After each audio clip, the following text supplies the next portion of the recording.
Почитувани, втор ден поред, председателот на Комисијата за европски прашања Арве Радеми ја прекинува работата на Комисијата по 30 минути со шибицарски трик, дава пауза од 1 час, а потоа не продолжува спротивно на сите деловнички одредби.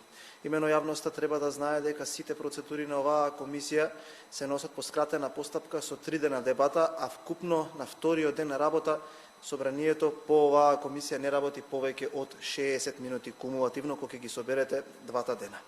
Ние ги повлековме нашите амандмани и ги извадивме на чистина со нивниот интерес, а тоа е само шверцерско прошверцување на овој закон кој што единствено за цел има криминални действија кои што треба да бидат легализирани. Вреди да се напомене дека одбија и амандмани поднесени од мнозинството кои што за волја на вистината има за цел да ги дорегулираат одредбите кои што ги регулираат издавањето на лиценци, една од најспорните закони на овој така поднесен закон за игри на среќа. Бегаат од дебатата да не види јавноста каков криминал протнуваат. Ке кажам само 3 од најспорните одредби кои што овој закон ги легализира. Мултиплицирањето на лиценците и давање на лиценци на компании во кои што управни и надзорни одбори членуваат лица од кабинетот на Артан Груби. Дозволување на онлайн коцкање, кое што коцкањето ќе го доближи во дневните соби и во училниците и на сите места без разлика што се кријат зад одредбата дека овој закон ги оддалечува коцкарниците од училиштата.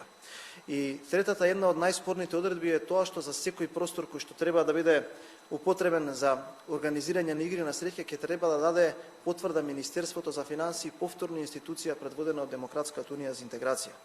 Почитувани, ја повикувам целата меѓународна заедница да ги види сите злоупотреби кои што се случуваат на Комисијата за европски прашања од сите аспекти. Од почетокот на процедурата составање на европско знаменце на овој закон до овој момент каде што се кршат сите одредби од деловникот. Тука сакам да известам дека пратеничката група на ВМРО ДПМН и Коалицијата за обнова на Македонија писмено ќе ги извести сите амбасади во Република Македонија за оваа злоупотреба и за овој нов криминален срам кој што се нанесува на Република Македонија. Благодарам.